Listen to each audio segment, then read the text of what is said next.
is playing time. You can play as fancy as you want, but if you're not playing time, then it ain't gonna swing. And the whole handshake is the rhythm section playing in time.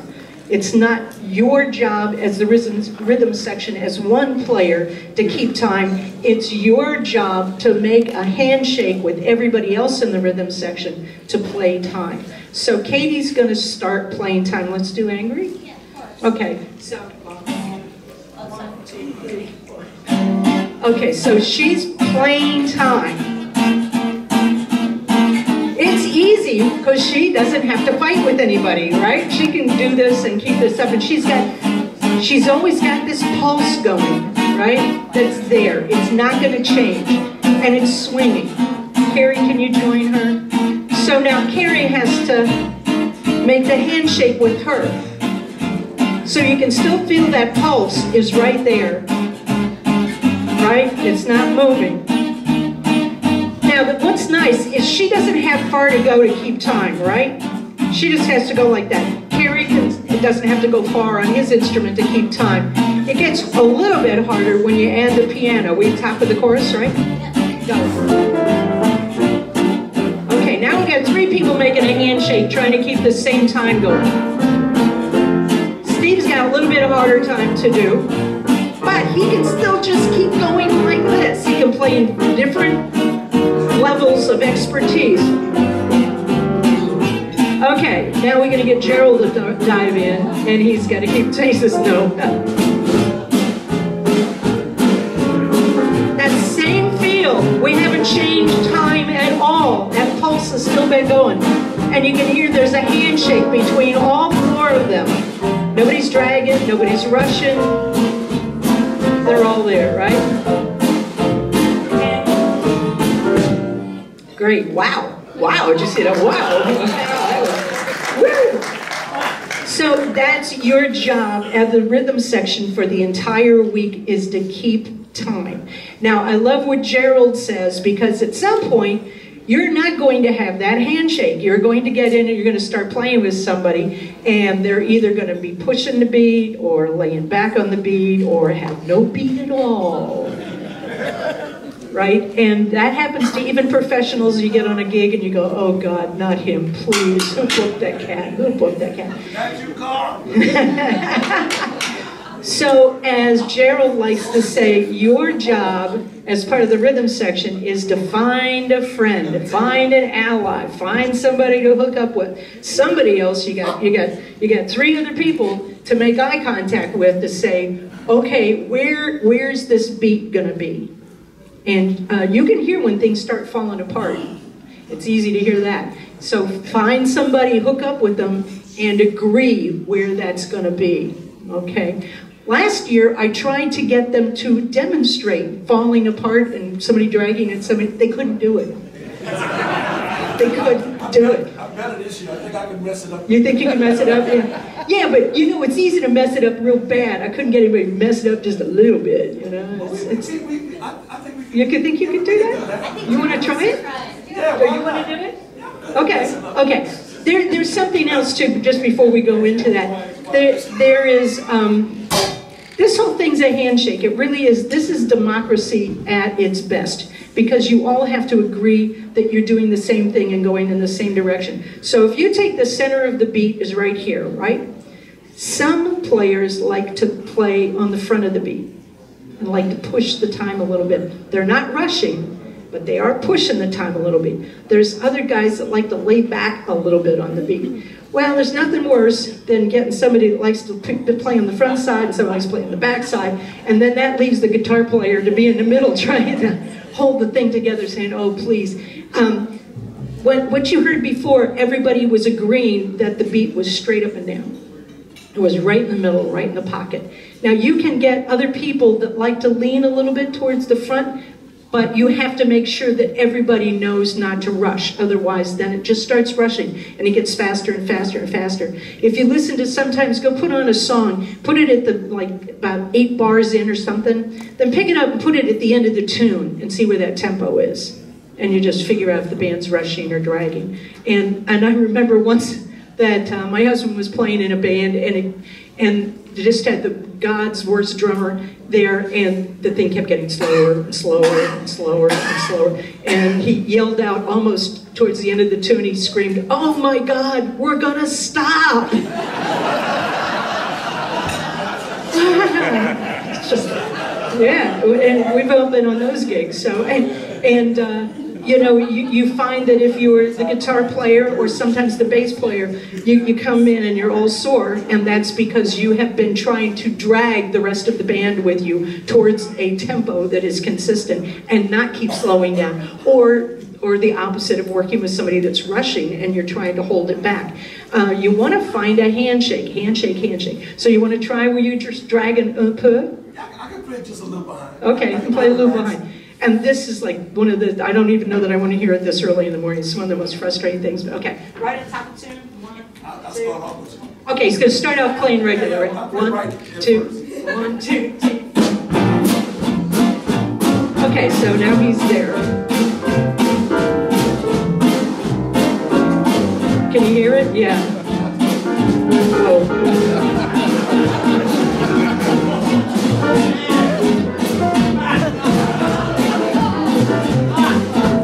Okay, I can't take any more. That's okay. That's okay. Whoa. Yeah. So we don't want to have that, okay? You really want to try to move it along. Okay, so let's add the front line. If we can get all the front line players to come on out here, if I can get, yeah, we can get Ed up here. Ed and Connie. I'll tell you what. Let's do Ed and Connie first. So I love what Ed talks about what the trumpet player's job is. Do you want to do that, Mr. Ed? Just tell them what you always say about what the job of the trumpet lead is. Well, my feeling on it is, and it's not out of an ego trip, the rhythm section is paying attention to what I'm saying. You notice that we're pulling apart here. Highly intellectual. My feeling on the trumpet or cornet is that this center, you're going to set the tone of what this band is really going to sound like. If you're a quiet trumpet player, you play quietly in a band. It should be coming down to your level. And if you're getting hot, the rest of the musicians go with you on a thing. The simplest thing that a trumpet player can do is play almost straight melody, especially on your first chorus. That way it gives everybody room to settle in a little bit and move around you, the clarinet and the trombone and the sax. The simpler you can make it, the better. And what I like to do is not just take the music as it's written. If there's a half note or a full note, I'll cut it short and leave spaces there for the others to answer. And this is kind of the key to collective improvisation, is to so it doesn't sound like a pet shop, you know what I mean? Everybody playing all the time. So that's my feeling on what the role of a cornet or a trumpet player is, and it's sort of setting the tone. So, and for vocalists, that's basically the same thing that a vocalist is doing. You're the trumpet, you're the person that's leading it, you're the sound that everybody else needs to play off of. So in one sense, that's the same thing. What let's do real quick is, let's say you're just the cornet player or the trumpet player, and you don't have anybody else in the front line. You don't have to leave spaces or holes. So let's do Angry again. Why don't you play the first half of the tune, and Connie, why don't you play the second half of the tune? On Angry? And this is where you don't have to worry about anybody else. What's kind of nice, every once in a while you will see bands where just for sonority, to change things up, they'll maybe just play with the piano and one instrument just to get a different feel, to change everything. But for right now, let's just have Ed will play the first half of Angry and Connie will play the second half, where you don't have to worry about anybody else and how you can just work within that melody. So let's do right on it. 1, 2, chorus. 1, 2, 1, 2.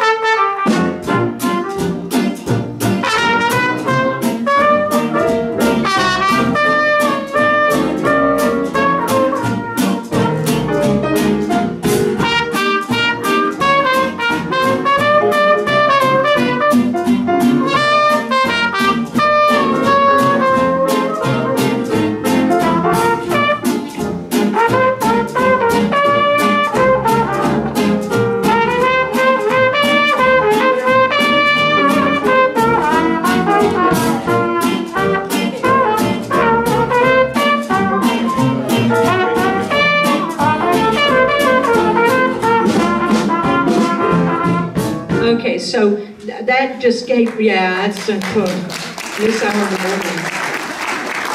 So that just gives you an idea of how you can do that, and you can hear the rhythm sections just chunk, chunk, chunk, chunk, chunk, chunk, chunk. If you got in the rhythm section to decide to be, you're the next, great thing that's going to take a solo every chorus while everybody else plays, you're playing the wrong kind of music.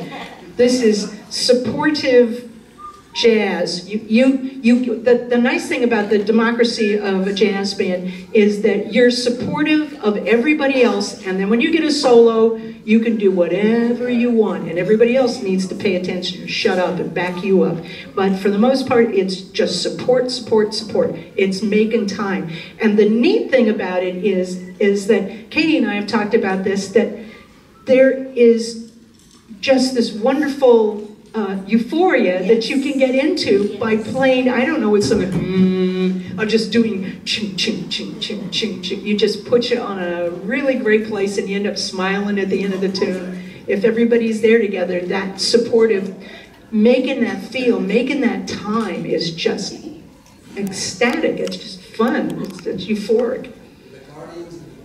The Guardians of the Groove. I love that. Oh, little something extra in your paycheck. Oh yeah, you're a volunteer.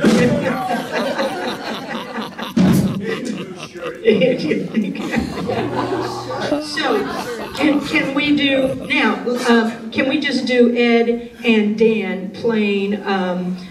So play the melody again, and then so here's the. We'll tell them what the clarinet does. Besides playing in the little one. I have no idea. He has no idea.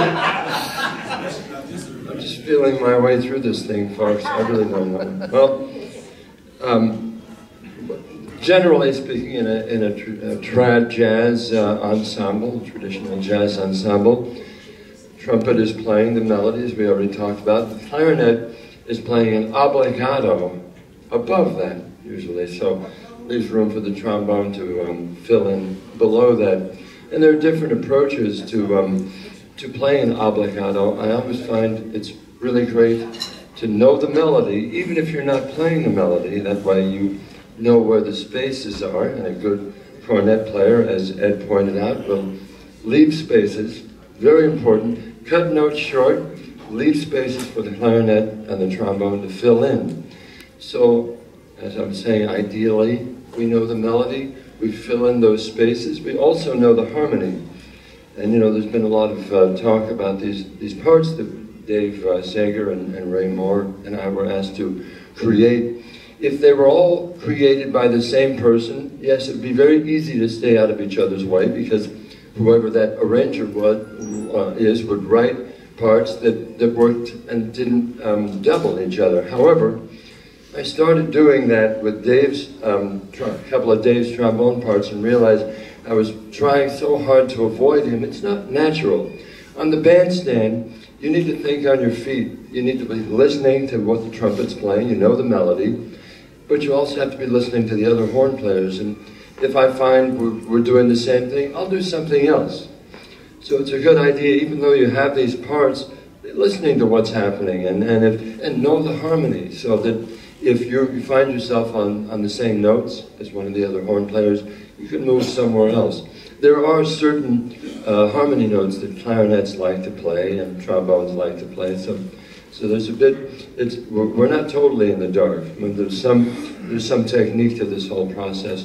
But generally, what I'm doing is listening to the other horn players, knowing the melody, and finding an obbligato that works with that melody and doesn't cover it up. It's very important that we're not, as Ed said, I think, we're not all playing all the time. It's not a pet shop. We're filling in the spaces as much as possible. And if there's a busy melody, I play less. Or I play harmony, and underneath, volume-wise, underneath the trumpet. So, in short, I could carry this on for 6 or 7 hours, but I'll cut it short here. Okay, so let's do Angry again, and let's have Ed play the first chorus and play just Dan playing what a clarinet will be doing. Now, again, they don't have a trombone to worry about, so Dan Thank God. so Dan can probably play a little bit more. But you're going to notice now how Ed has to adapt what he's playing, because now there's somebody else in the front line playing with him. So right on it, 1, 2, 1, 2, 3.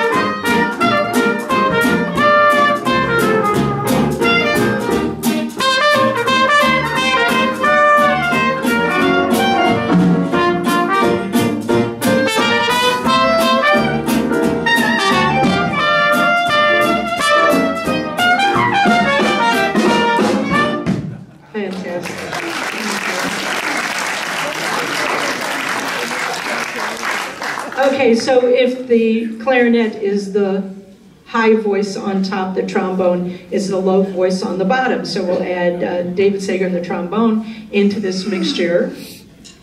That's right, the trombone is kind of like the opposite of the clarinet. If the clarinetist is playing poorly, then the trombonist must play wonderfully. The clarinetist is playing wonderfully, the trombonist must play poorly.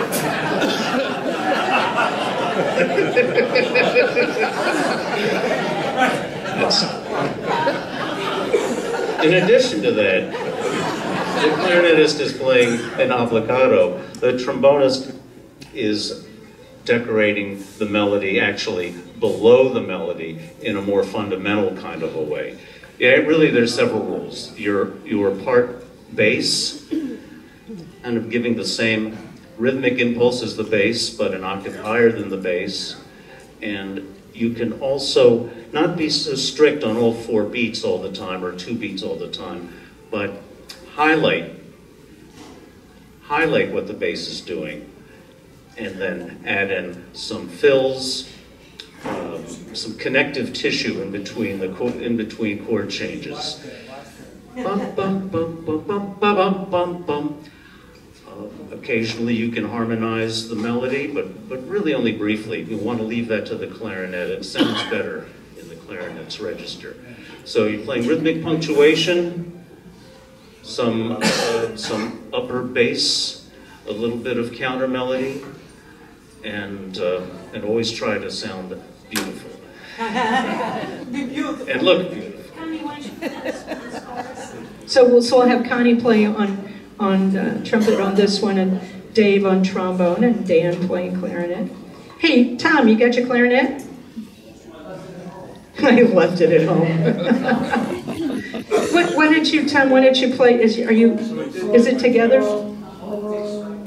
Okay, great. So Tom's putting his clarinet together out in the hallway, and I have to tell you, we did a gig in a performing arts center. Do you remember where the hell that was? I don't even know if you know what story I'm going to tell. We go out on stage, so I come out, I got the whole band with me, I go to count off the first tune, I go 1, 2, and Tom just leaves the stage and walks off. He just starts walking, and I stopped counting, and I thought, oh my God, and this is the first tune, this is the first beginning of everything. And I look at him and he goes off, and then he walks back on with his clarinet. He had forgotten his instrument. How do you forget your instrument? Well, I had my wine. He had his wine. Yeah, right. There was something in his hand. He knew he had something. First things first? First things first, Gerald says. Yeah, that's right. He read the musician union book. Yes. Must get your priorities straight. So Tom's going to play clarinet, Connie's going to play cornet, and Dave is going to do the role of the trombone. Okay, it's out of tune. You need to look at your chart. You want to look at my tape? I'm good. Okay, do you want to be over there? I want to be out there. No, to be up here. I'll be over here. Okay, 1, 2, 1, 2,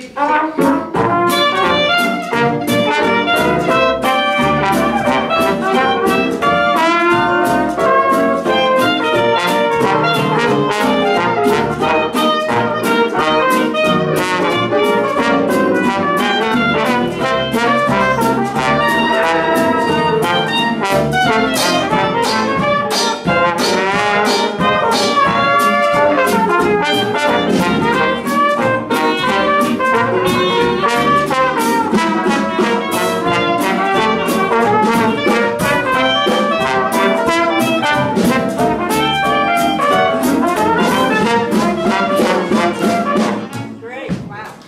Fantastic.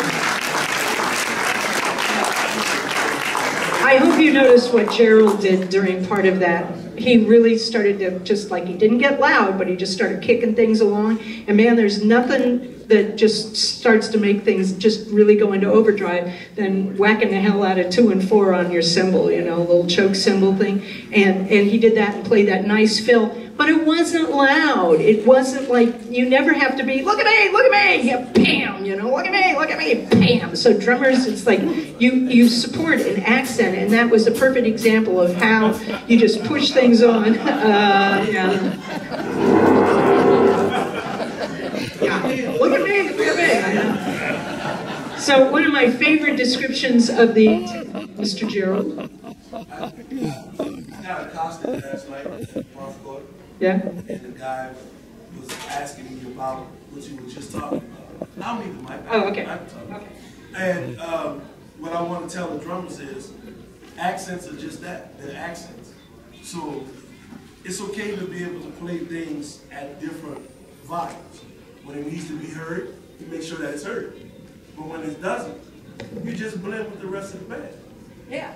You know, and that's really important to have that kind of dynamic range where you can punch things when you need to, and then also just lay back and blend in with the rest of the band. And a lot of drummers don't do that. They're so busy doing what they're doing, they're not playing music. They're not playing within the context of the volume of the rest of the band. They're doing their thing, and they get lost in what they're doing, and they're not paying attention to the music that's happening. So I see that a lot. So last night I was doing some of the stuff that I was just doing a minute ago, and the guy was like, I've never seen anybody with that much dynamic range. And I'm like, well, you haven't seen many good drummers. Yeah, that sums it up. Okay, so Ray, come on out. I love Ray's description of what the saxophone role is in a jazz band. This is my... I wrote this down. Yeah. The saxophone when you have 4 people in the front line, the saxophone plays whatever's left over. Good luck. Sounds like fun, huh? But it is. You know, I was out hanging with the teachers, the other professors, if you will, and so they said something, quoting one of our colleagues here, the beautiful and talented Connie Jones, that Connie said sometimes in a 4-horn lineup, the tenor is more like a second trumpet. And that's kind of true, because since the clarinet is taking up all of the obligato, great word there, space, and the trombone is outlining the rest of the chord, mostly, you have 2 choices. You can either try to fit in a word edgewise, or you can kind of support that melody. And there again, it echoes back what Dan was saying, and everyone else has been saying, that you need to keep that melody in your head at all times. Thank you. Yeah, at all times. And the greatest soloists that I enjoy listening to, if they're not directly quoting the melody at some point in their masterful improvisations, they are playing so much around it that you're there. You're never very far away from it. And I kind of, you know, I think we all approach that when or use that approach when we're playing in solos or in an ensemble. And Dan, to again echo saxophones, you'll see what I've written for you. Sometimes will look more like an old stock arrangement, if any of you have ever played those. Kind of like what you might find in a small band arrangement versus an actual trad arrangement approach. And the reason I did that is because of that lack of space. So sometimes you'll be playing a second trumpet part. Sometimes you might be playing a part that sounds like more like, I don't know, French horns in a marching, you know, in a marching band or something, or in a concert band. Just something to rhythmically propel things along, but yet has to do with the harmony. The chord changes are above your notes. I encourage you all to at least find out what the triads are, and work those through so that you know the melody and you know where the chords are. And we're going to have fun. We're going to have fun, and there's no such thing as wrong note, just a wrong resolution. Ben, are you out there? Let's get Ben Pulser. Let's have Ben Pulser come up to the bandstand. And so let's have Ben, and Ray's going to play sax, Tom's going to play clarinet, Mr. Seger's playing trombone here. and we'll do Angry Again and figure out where the saxophone's going to go. So also for this week on a lot of the charts, you're going to find that because the saxophone has this fourth wheel approach to where he needs to be, there's also, that's when you open up and have your solos to play. And you can go, okay, I only could do hunk, hunk, hunk, hunk here and there, but then I got a whole solo coming up, and that's where you, again, have the democracy of this kind of music take off. So, okay, let's copy the tune. 1, 2, 1, 2, 3.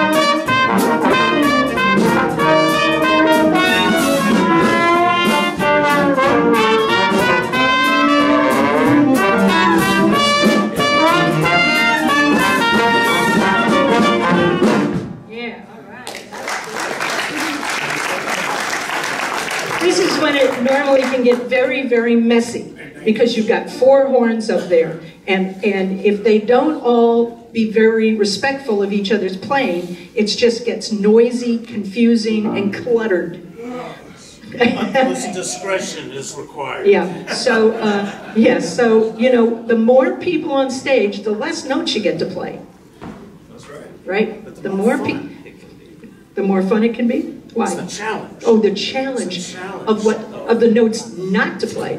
Like Jelly Roll said, it's not the notes you play, it's the notes you don't play. It's the spaces you leave, it's the holes you leave. And there's that one great break that Jelly plays on whatever the song it is, David Bodie Nelson song, where there's nothing. The break happens, and it's just, and the tension that builds in that break that has no music is incredible. I just like, ugh, and then everybody comes back in. It's just fantastic. Okay, so I think, has anybody got any questions about this? When do we eat? When do we eat? No, not the band. Has anyone seen my wine? Yes, we have seen your wine. Okay, so this sort of is a broad brush stroke of where we need to go. Now, it's one of the mornings, I don't know if it's tomorrow or Wednesday, we talk about how to fit a vocalist into this whole scenario. And while you have private lessons, we're all going to be in here, and then we're going to work the dreaded female vocalist into the equation. Don't do it. Don't do it. Don't look her straight in the eye, no. There's the same principles sort of apply to everything. So I'll tell you what, so right now, there's your 101. Ooh, Mari, what? Question for Gerald. Okay. Can you talk a little bit about that big Ford, like every other bar or whatever?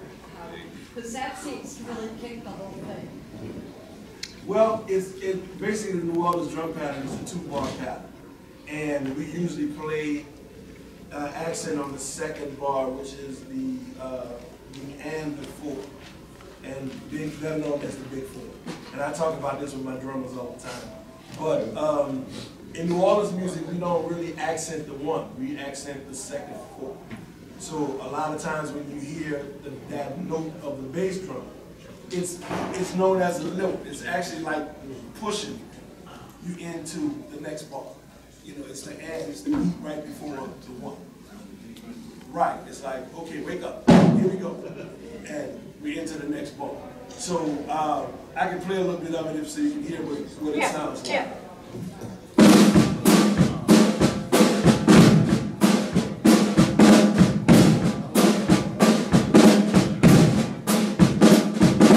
As I was doing earlier.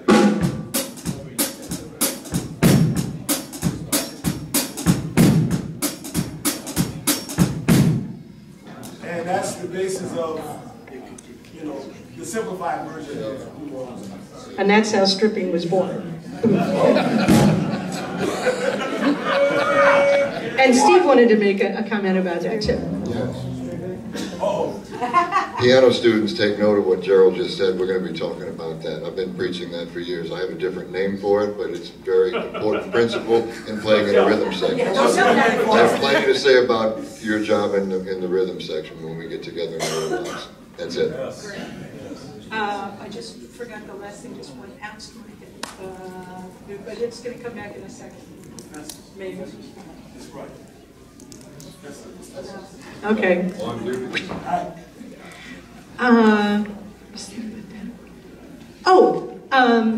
About playing.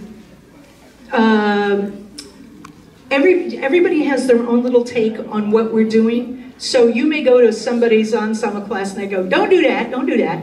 And then you go to the next one, they go, oh no, do that, do that. And you go, well, I don't know, what the hell do you do? It's always the handshake of the musicians that are on stage. Let's take Ain't Misbehavin', for example. So we went back and you take Ain't Misbehavin'. So if you go back and we based our changes, our chord changes this year on the original sheet music. We like going back to the beginning. We like, unless there's something like, why the hell, that's really dumb. We like to go back to the source. So you have 3 options to play in your ensembles. If you want to play the original sheet music, great. Play that G flat chord that's in there. If you want to play the change after the G flat changed and do the alternate chord changes 1, go for it. Or if you want to do alternate chord changes 2, which is what you play on a gig these days, go for it. It just has to be a handshake. You can't have one guy playing the G flat, the next guy playing what happened in the 30s, and then somebody else playing what happens if you're going on a gig, which does happen. You know, it's amazing. You'll get some gigs where some people will play a diminished chord and some people won't. They'll play a 7th chord or something. And it's like, sometimes if you're with a good player, ahead of time you say, and somebody calls a tune and it's a pickup band and you haven't worked with people before, you say, what are you playing there? You playing the diminished? You playing the minor? And they say, oh, let's play the diminished. Okay. So we don't care what changes you play on that as long as you all decide to play the same thing, right? So there are certain things that are happening, and that's what happens in the real life with going out on a gig. You just have to make those challenges work. Yeah? Is Dixieland mostly 8 bars, or is there, like in the blues, 12 and 16 bars? No, it's all over the place. There's different forms. I mean, like Angry's a pop tune that's a 30-bar tune, 32-bar tune. Well, I don't think we're playing any of the older, we don't play the forms, that, you know, like we're Tiger Rag, where you've got, you know, that comes off of those French quadrilles that have the, what do you call those sections, Mr. Sager? Strains. Yeah, it's a strain, I tell you. But yeah, you know, where you got the different sections that go. Pretty much, we are doing arrangements this time and the 32-bar pop tune. So it's everything is its own little animal. And sometimes, like, I'll go on a gig and a bass player says, "Do you want me to play 2 or 4?" And I say, "Yes." Yes.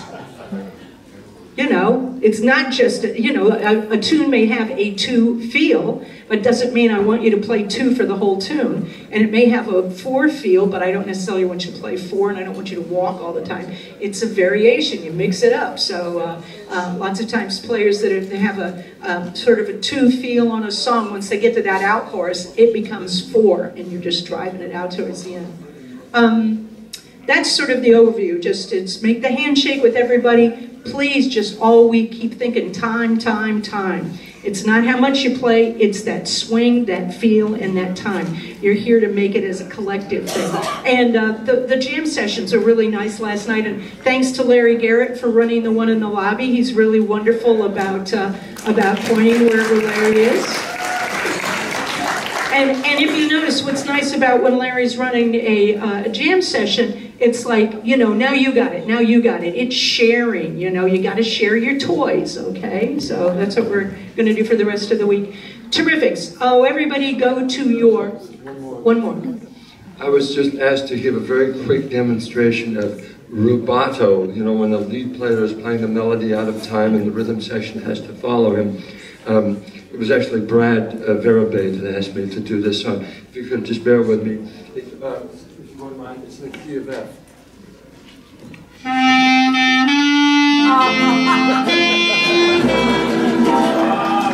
Brad Barry's birthday. Stand up, Brad. Brad's buying drinks for everybody today. Hey, Brad,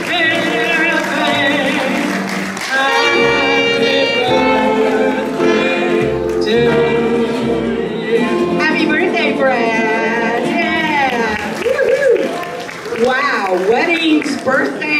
We're going to do a bris here any minute now. Hey, that was terrific. Oi, be careful, yeah. Yeah, minor tempo. All right, so everybody go off to your sectionals. We'll see you for lunch with more news.